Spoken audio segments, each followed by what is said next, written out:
Hey guys, I'm Nikita Cronus from Fight Fit Boxing Centre, and I'm here today with Mr. Mark Galea, the current Australian Masters Boxing Champion.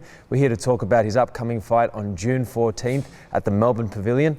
Mark, talk to me. Let's start from the beginning. When did you start getting into martial arts and boxing and kickboxing and the rest? Well, I remember when I was at school, I was getting bullied at school a little bit, and I just started stepping up. I went to my dad, said, "Hey Dad, I need to start doing something."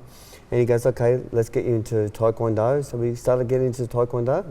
Oh, okay. So at a very young age? Young age, yeah. I was there, I started when I was about 17, 18. Right. So and you began your sort of martial arts journey with Taekwondo specifically? Yeah. Okay. Yeah. And then I believe quite soon after, you made the transition into kickboxing first, right? Yeah, well, I wanted to get hit, so I just found like boxing was the way and kickboxing was the way to actually get it done. Right. Yeah. So you had the bug to get hit, not to bash others, but to get bashed yourself. Right. So how old were you at that point when you started getting into kickboxing? 18 and a half. Yeah, that's close to 19. I was training for about 3 months, then I had my first fight in about 4 months. Fantastic, yeah. Right, so it was quite a quick turnaround. Oh yeah, it was, back in those days it was like that. You know yeah. So basically you had an early education, early experience in the martial arts, kickboxing and Taekwondo specifically.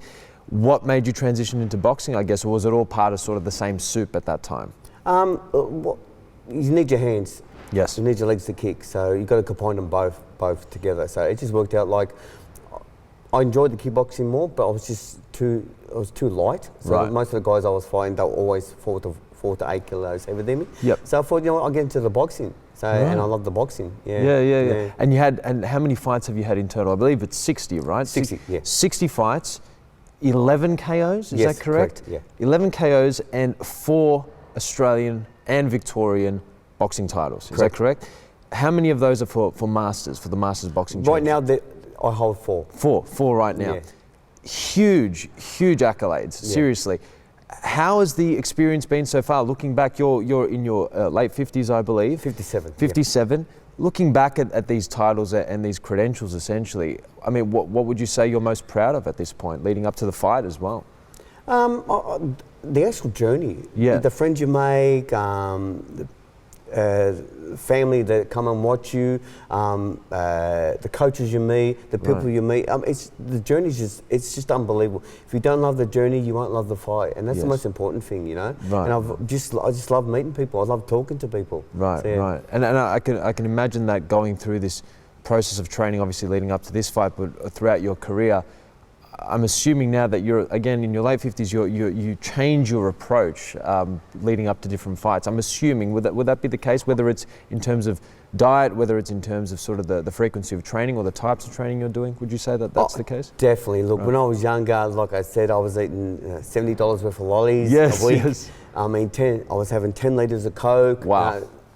4 cans of V's, the big ones. Yep. I was doing that every day, you know what I mean? And it's just like, things have to change, you know what I mean? As you get older, you get a little bit more wiser, and you start, you got to pull back on the sparring a little bit, you got to pull back on the training a little bit. You just got to be, your body changes, your mind has to change a little bit, you can't be set in the old ways, so you just grow. Yeah, you grow. And you have the people around you to help you to grow. If you've got a great team, you'll fly. Everything just falls into place. Absolutely. Now, take me back again. So you said that you made that transition from Taekwondo to kickboxing and then into boxing. I believe you did make the transition again into Taekwondo, back into Taekwondo later on in life.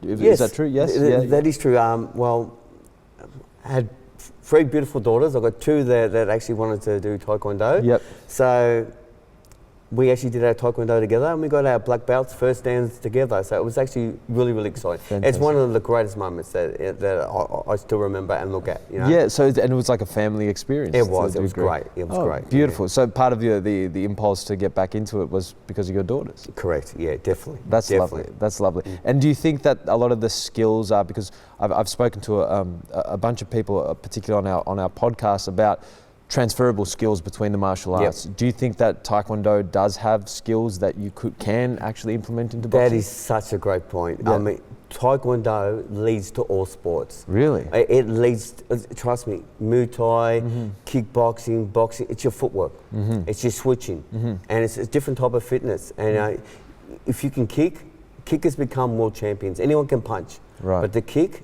it's just an art, it's a different art.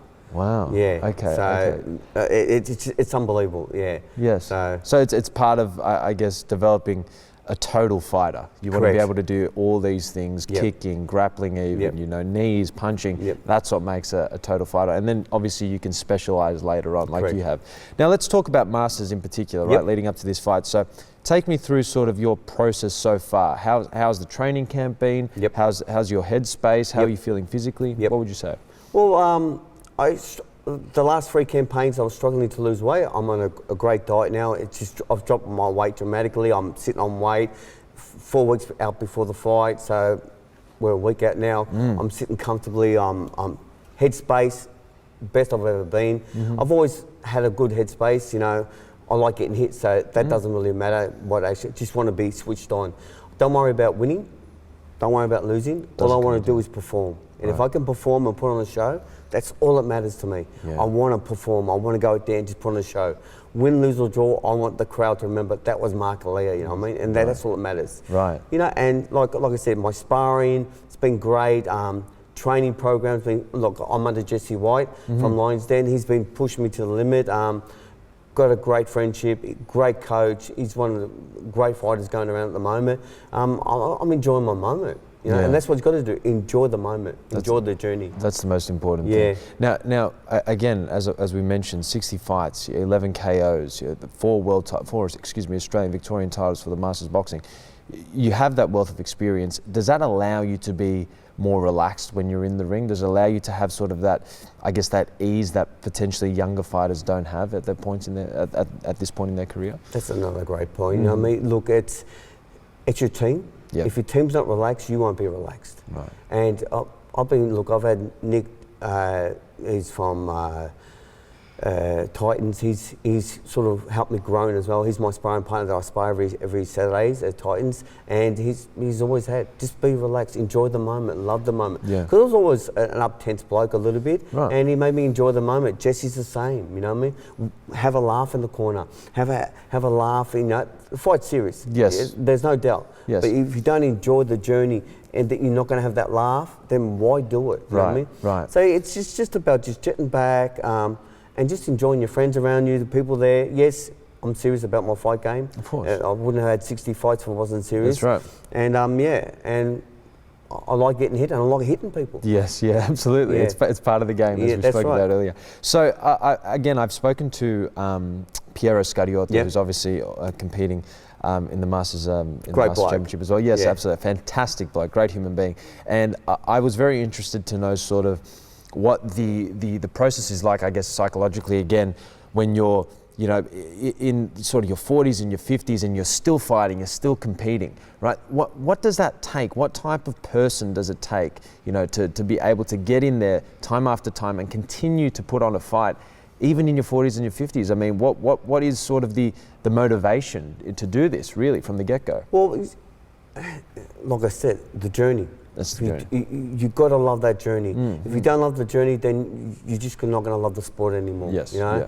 And it's also the people around you, the coaches around you. You know what I mean? If you've got good people around you, and naturally it comes down to injuries and, Yeah. you know, family, you've got great support. You know what I mean? That's all that matters. You know what I mean? Yeah, So ultimately. the journey, family, great coaches, great people around you. I mean, the rest will fall into place. Yes, yeah, absolutely. Once you have that good foundation around Correct. you and beneath Foundation you, is everything. that is Yeah. everything, yes. Now let's talk about sort of, I guess some fighters don't like talking about this, but if you were to describe your fighting style in any way, how would you describe your fighting style at this point? And has it changed? Again, talking about that earlier, has it changed from potentially when you It were has younger? definitely changed a lot. You Yeah. know, I used to walk up and just bang, like sort of like Mike Tyson. Brawl. Yeah. Brawl. And it was like that back in the days. I was pretty skillful. I moved a little bit, but not as much. Right. When I was under, because I've gone through a lot of coaches. Tarek passed away. He was one of my great God rest his coaches. soul. Yeah. And also under Jamal Hassan back then. So I always went out shopping and I knew where my home was, Yep. but I always went out and learned from other coaches. And that's the most important thing. Fighters got to know where their home is and learn off other coaches. And footwork is the key, whether it's kickboxing or boxing.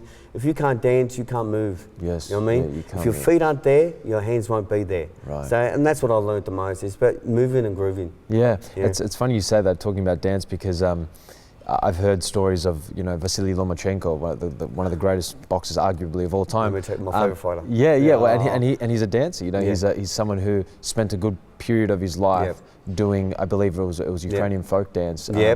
Because his father wanted him to learn, again, the fundamental principles of the footwork and sort of apply that into boxing. So dancing is a big part of the game. It is. Yeah. And is it a big part of your game still, even at this point now? Oh, I have to still move. If a master, look, as we get older, things get a little bit slower. You know what I mean? Right. If you don't use the double D40 on your joints, but you've got to move. And it's just slight variants of movement. It doesn't have to be like a young bloke where you're moving all the time. It's just that slight movement. Yes, that's all it is. That's all it is. It's that balance. Yes, right.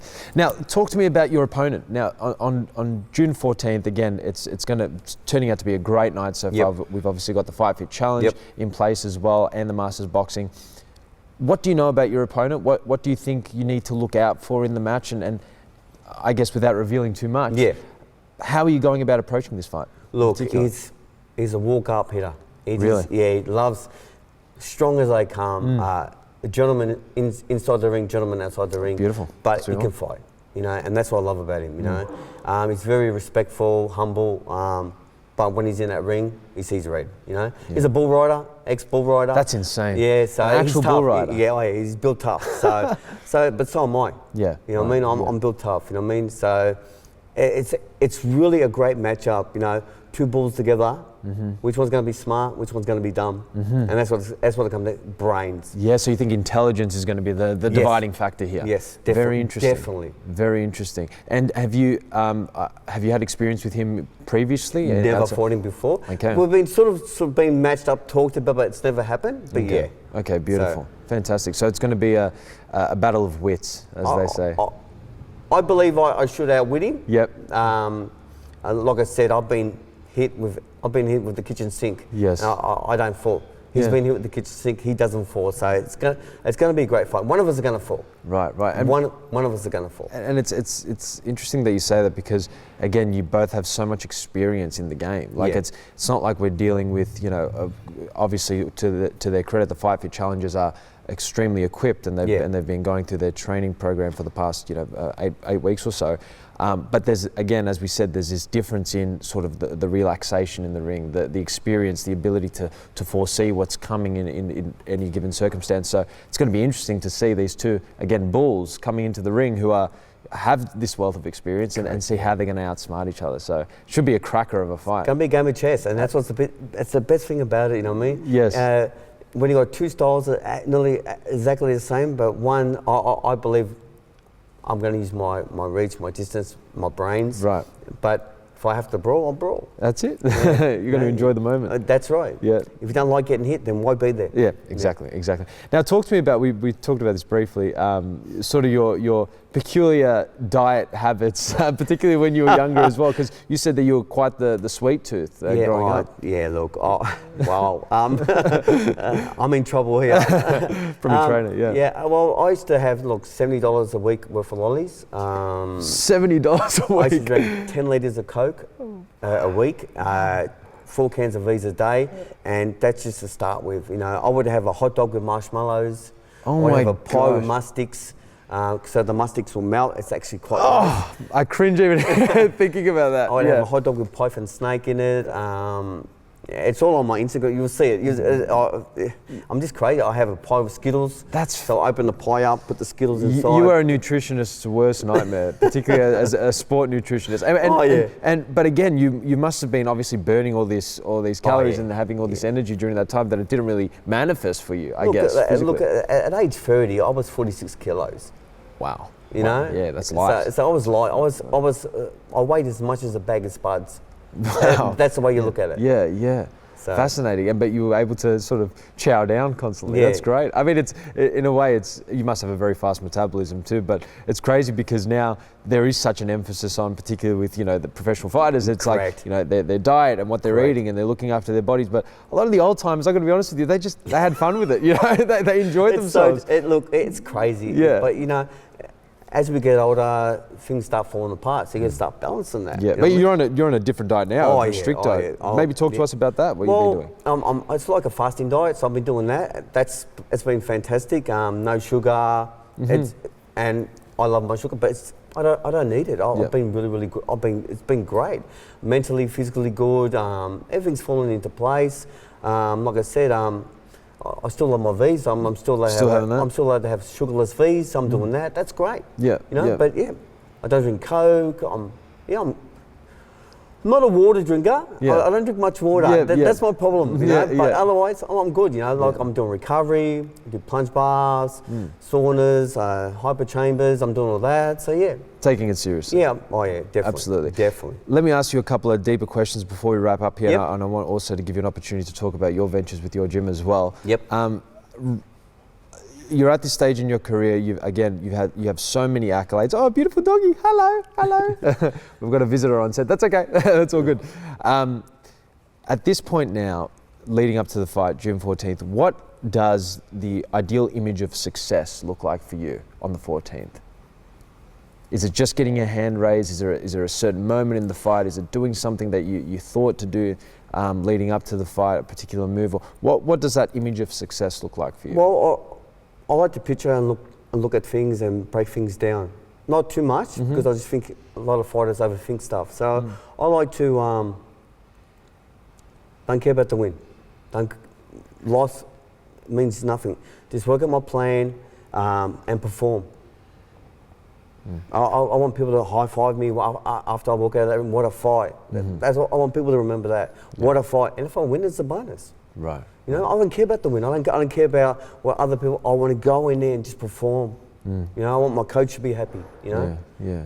It's what I've been practicing and working on. I want to do that in the ring. Yeah. You know. Yeah. And just enjoy the moment. Enjoy the atmosphere. That's right. You're not tied to the outcome. No. Yeah. No. And that's what most fighters are. They're you know, well, not winning $1 million or anything, but you know, it's about my journey. It's what I want out of it. You know what I mean? Yeah. And that's what I want. I want to perform. Yeah, absolutely. You know, I want to have a laugh. I want to have a good time. You know. Yes. I want to get hit in the face. I want to hit him in the face. You know. Yeah, exactly. Yeah. You just love the thrill. Yeah. That's fantastic. Love the thrill. Love it. That's it. Now, I'll condense sort of my last deep-ish question into one. I asked this to someone we had recently on the podcast, Michael Chavello. Oh, yes. The famous the commentator. He's done a few of my fights. Yes, an amazing man. Yes. Let's say you're 99 years old, right? You're on your deathbed. You're surrounded by whoever who's close to you in your life. Yep. What would you want your legacy to be in their eyes? If you can summarize it. Two things: live life the fullest, and don't worry about what anyone else says. Be you. That's it. And that's all that matters. Yeah. That's all that matters. Yeah. Beautiful. I love that answer. Fantastic. Well, to wrap this up, I would love for you to plug your gym, what you've been doing the past 4 years. You have a great outfit there. Tell us all about it. Well, we're at 18 Patrick Street, Campbellfield. We're K1 Kingdom, and we've been there for 4 years. We've got about 150 students, and we're flying at the moment. We've got fighters, we've got people just enjoying the moment, having fun. Yeah, it's a great club. So come on down and enjoy the moment, you know, because we do. We definitely enjoy the moment, you know what I mean? We've got heaps of title holders. We've got guys that just come back from Tahiti, that just fought, and then they won titles over there. We've got guys going to New Zealand fighting. So, and we're not just about a fighting club as well. We're about family. Yeah, you know? Beautiful. Supporting each other and being, you know, just being there, having fun. A good community. Yeah, great community. Fantastic. That's what we want to hear. Well, thank you very much, It's a pleasure. Mark, for this Thank you for having interview. me on. Thank you. Good luck for your fight. Thank you. I hope you get the win. Yep. And Well, what about the win? Performance. Absolutely right. Hope you have the performance that you set out to have. Yeah. And we'll definitely talk again soon. We'll have you on the podcast. It'd be great to be on there. Thank you. Conversation. Yeah, thank you. Thanks, guys. Peace Thank out. You. Ciao.